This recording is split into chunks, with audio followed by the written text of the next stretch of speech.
Hər vaxtınız xeyir olsun. Mən bu videoda müəllimlərin işə qəbulu imtahanlarının qeydiyyat prosesinin son mərhələsi hesab olunan ödənişlə bağlı müəllimlərin yaşadığı çətinlikdən danışmaq istərdim. Yəqin ki, bu videonu izləyənlərin arasında da bu çətinliklə qarşılaşanlar var. İlk öncə sizlərdən xahişim ondan ibarətdir ki, videonu maksimum dərəcədə bəyənib paylaşın ki, daha çox insanın qarşısına çıxsın. Problem nədən ibarətdir? Problem bildiyiniz kimi bu il MİQ imtahanlarında iştirakla bağlı 60 manat məbləğində ödəniş tələb olunur. Amma bəzi şəxslər var ki, onlar xüsusi imtiyaz tanınır. Onların sosial statusu var və bununla bağlı onlar həmin 60 manat məbləğində ödənişdən azaddırlar. Elə problem də əsasən bu şəxslərlə bağlıdır. Problem nədir? İndi adını çəkəcəyim kateqoriya müəllimlər ödənişdən azaddırlar. Kimlərdir? Müsabiqədə ilk dəfə iştirak edən namizədlər, yəni ilk dəfədir ki, MİQ imtahana girəcəklər. Şəhid ailə üzvünün üzvləri, müharibə veteranı adı almış şəxslər, əlilliyi olan şəxslər, ünvanlı dövlət sosial yardım alan şəxslər.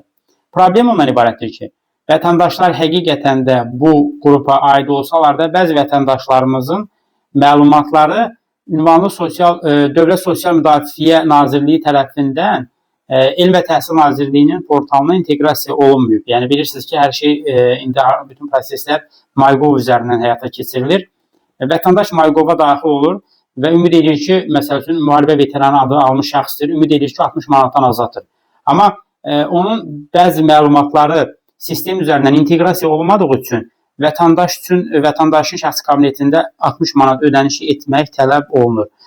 İndi bizim xahişimiz ondan ibarətdir ki, biz başa düşürük ki, müəllimlər başa düşür ki, bu proses bu ilk dəfədir həyata keçirilir deyə burada texniki çatışmazlıqların, o cümlədən problemlərin yaşanması normaldır. Amma bir çox belə deyim, müəllimlər bu məqamda nə edəcəklərini bilmirlər və bizə də onlarla bəzi hallarda isə rəylərdə isə yüzlərlə müraciət daxil olmuşdur ki, bununla bağlı xahiş edirik nazirliyə müraciət edin. Müraciətimiz ondan ibarətdir ki, bilirsiniz ki, artıq bugün, yəni 9 iyul tarixində bir neçə dəqiqədən sonra, təxminən yarım saatdan sonra link deaktiv olacaq. Yəni ödənişlə bağlı verilmiş tarix sona çatacaqdır.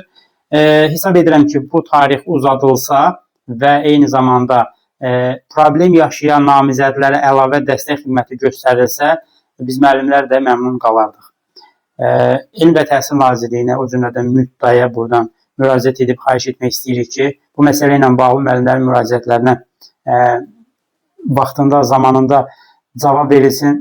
Bir digər məsələ də problem ondan ibarətdir ki, Elm və Təhsil Nazirliyinin 146 qaynar xəttinə müraciətlər xüsusilə də həm MİQ imtahanı ilə bağlı, həmçinin müəllimlərin digər problemləri ilə bağlı müraciətlərin sayı həddindən artıq çox olduğu üçün vətəndaşlar var ki, bəzi hallarda 20 dəqiqə, yarım saat qaynar xəttdə gözlədiklərini söyləyirlər.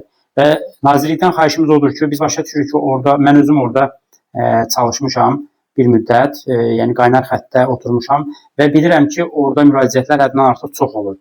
Və oradakı əməkdaşlar da maksimum dərəcədə çalışırlar ki, dəstək olsunlar. Amma bəzi hallarda bu mümkünsüz olur. Çünki əməkdaş sayı ilə müraciət sayı arasında kəskin fərq var. Və xahişimiz ondan ibarətdir ki, xüsusilə də belə dövrlərdə, yəni ilin hər dövründə bu qədər müraciət olunur. Yay aylarında MİQ-lə bağlı, sertifikasiya ilə bağlı müraciətlərin sayı həddindən artıq çox olur. Bu müraciətləri dərhal cavablandırmaq üçün əlavə yəqin ki, işçi heyətinə ehtiyac var. Bununla bağlı da istəyirik ki, müəllimlərə dəstək olasınız, müəllimlərin müraciətləri vaxtında cavablandırılsın. Ümid edirəm ki, Elm və Təhsil Nazirliyi və MÜDDA bu məsələ ilə bağlı biz müəllimlərin müraciətləri nəzərə alıb müəllimlərə dəstək olacaqdır.